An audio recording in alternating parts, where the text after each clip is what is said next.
Zee 24 तासनं उघडकीस आणलेल्या पुण्यातल्या जमीन गैरव्यवहार प्रकरणामध्ये शीतल तेजवानीच्या जामिनावर आज सुनावणी होणार आहे आणि शीतल तेजवानीवर खडक पोलीस ठाण्यामध्ये गुन्हा दाखल करण्यात आला आहे। दरम्यान या प्रकरणात तेजवानीला अटक करण्यात आली आहे। 3 जामिनांसाठी कोर्टात तिने धाव घेतलेली आहे। तिच्या जामीन अर्जावर आज सुनावणी होणार आहे। यावर आज कोर्ट काय निर्णय देणार याकडे सगळ्यांचं लक्ष लागलेलं आहे। दुपारी 2 वाजण्याच्या सुमारास कोर्टात या प्रकरणात सुनावणी होणार आहे।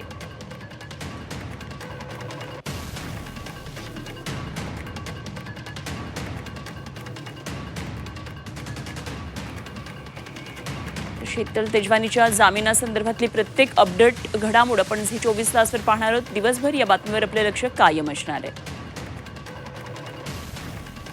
शीतल तेजवानीच्या जामिनावर आज सुनावणी आहे। पुण्यामधून या घडामोडीवर आपले लक्ष असणार आहे।